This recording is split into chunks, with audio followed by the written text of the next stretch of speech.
Two iconic Springfield landmarks will get long overdue repairs as part of the new capital infrastructure plan. That $45 billion plan includes millions to help renovate the state fairgrounds and the state armory building.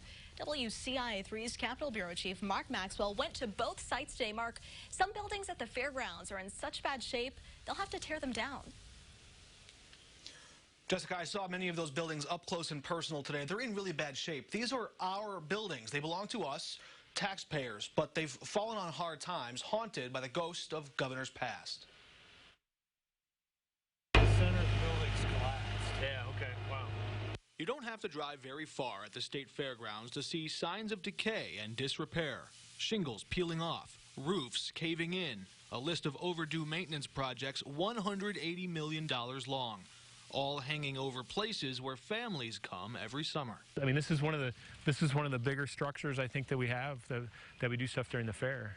State Representative Tim Butler voted for a capital infrastructure plan that devotes nearly $2 billion to deferred maintenance. The fairground says it needs $33 million for immediate projects and a total of $180 million to fix everything. Across town, another iconic landmark in the capital city sits vacant. I love the building. Former State Trooper Greg Mueller was one of the very last to turn out the lights and lock the doors at the State Armory years ago. What was it like when you moved out? It was horrible. The mechanical systems were shot. We had some people that got real sick due to some mold, particularly on the 6th floor and the 4th floor. It was a situation where you couldn't come in and fix the systems. We didn't have any hot water in the restrooms. You couldn't fix it because in order to fix it, you'd have to drill through the floors and the ceilings, and they all have asbestos in them. And that was roughly a decade ago. It was a decade ago. I don't imagine it's gotten better since then. Oh, it's worse. So I know since we moved out, CMS has used it for some storage.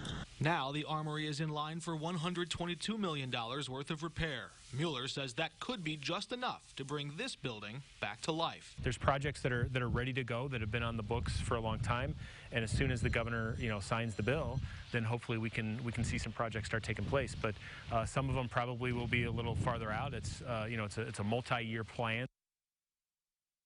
The governor does expect and does plan to sign this 6-year, $45 billion plan, but a lot of that money is still sitting in pools yet to be allocated to specific funds. One of them, a $50 million grant going to the Illinois Arts Council.